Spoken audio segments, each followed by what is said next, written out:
کرام جس تیز رفتاری کے ساتھ یہ حکومت قانون پر قانون پاس کروائی جا رہی ہے، اس حکومت کا یہ خیال ہے کہ انہوں نے اقتدار کی اس کرسی پر ہمیشہ رہنا ہے۔ اگر انہوں نے باقی نہیں رہنا تو ان کی آل اولاد کا یہ حق بنتا ہے کہ وہ ان کرسیوں پر، اقتدار کے ان ایوانوں پر قابض رہیں۔ جو چیزیں ان کو سوٹ کر رہی ہیں وہ آئین کے اندر شامل کیا جا رہا ہے، جو چیزیں ان کو سوٹ نہیں کر رہی وہ آئین سے نکالا جا رہا ہے، جو لوگ ان کے آڑے آ رہے ہیں ان کو بھی ہٹایا جا رہا ہے، اور جو لوگ ان کے ساتھ چلنے کو تیار ہیں ان کو بڑے بڑے عہدوں پر فائز کیا جا رہا ہے۔ اس سے پہلے ہم نے دیکھا کہ 26ویں آئینی ترمیم پاس کی گئی، اور 26ویں آئینی ترمیم کے ذریعے سے ایک نیا سیٹ اپ وجود میں لایا گیا۔ ابھی اس آئینی ترامیم کی جو پیچیدگیاں تھی وہ باقی تھی، اور اس کی مزید وضاحت آ رہی تھی کہ کل رات حکومت نے ایک بہت بڑی واردات پھر سے ڈال دی ہے۔ قومی اسمبلی کا اجلاس بلایا گیا تھا 4 بجے، اور سینٹ کا اسمبلی کا اجلاس جو بلایا گیا تھا وہ 6 بجے بلایا گیا تھا، لیکن قومی اسمبلی کا اجلاس 1.5 گھنٹہ تاخیر کے ساتھ شروع ہوا، اور جو چیزیں ایجنڈے کے اندر شامل نہیں تھی وہ ضمنی ایجنڈے کے طور پر حکومت لے کر آئی ہے، اور انتہائی تیز رفتاری کے ساتھ آدھے گھنٹے کے اندر ہی کسی کو بولے بغیر 4 ترامیمی بل جو ہے وہ حکومت نے پاس کروا دی۔ اس میں سے 2 ترامیمی بل تو ایسے ہیں جو بڑے سادہ ہیں، اور اس کی جو سادہ اگر ہم تشریح دے کے، اگر سادہ وضاحت دے کے تو ہمیں سمجھ میں آ جاتی ہیں، لیکن 2 چیزیں ایسی ہیں جس کے اندر حکومت نے بڑی واردات اور بڑی گیم ڈالی ہے۔ پہلی چیز جو حکومت نے کل بڑی عجلت میں اور بڑی تیز رفتاری کے ساتھ پاس کی ہے وہ سپریم کورٹ میں ججز کی تعداد ہے۔ سپریم کورٹ میں 1997 کے سپریم کورٹ کے ایکٹ کے مطابق سپریم کورٹ میں جو ججز کی تعداد ہوگی وہ 17 ہوگی، اور اس وقت سپریم کورٹ کے اندر 16 ججز ہیں اور 2 ایڈہاک ججز ہیں چیف جسٹس قاضی فائز عیسی صاحب کے جانے کے بعد۔ تو اس وقت سپریم کورٹ کے اندر ججز کی تعداد کو 17 سے بڑھا کر 34 کر دیا گیا ہے۔ اس کے علاوہ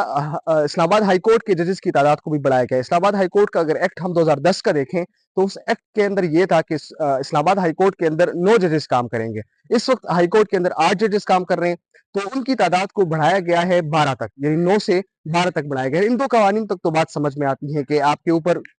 جو کیسز ہیں ان کا بوجھ ہے، اور اس بوجھ کو کم کرنے کے لیے، اور دوسری طرف آئینی ترامیم کے نتیجے میں جو آئینی بینچ بنے گا سپریم کورٹ کے اندر اس کے لیے بھی آپ کو ججز چاہیے، تو اس لیے آپ نے ان تعداد کو بڑھایا ہے اور 34 تک اس کو کر دیا ہے چیف جسٹس سمیت۔ یہ ایک میگزیمم تعداد ہے۔ اس کے علاوہ اگر جوڈیشل کمیشن آف پاکستان چاہے تو اس سے کم بھی تعداد جو ہے وہ ججز کی مقرر کر سکتا ہے، لیکن یہ ایک میگزیمم لمٹ ہے جو حکومت نے اس وقت مقرر کر دیا ہے۔ اس کے علاوہ جو ایک ترمیمی بل حکومت نے کل پیش کیا ہے وہ supreme court practice and procedure ترمیمی بل ہے۔ آپ کو یاد ہوگا 2023 میں جب پی ڈی ایم کی حکومت تھی تو قاضی فائز عیسی صاحب کو بڑا خیال تھا کہ جو chief justice of supreme court ہوتا ہے وہ سارے کے سارے پاورز کو ایکسرسائز کر رہا ہوتا ہے، اس لیے اس کے پاورز کو ریڈیوس کرنے کے لیے یہ چاہیے کہ ہم ان پاورز کو ڈسٹریبیوٹ کریں۔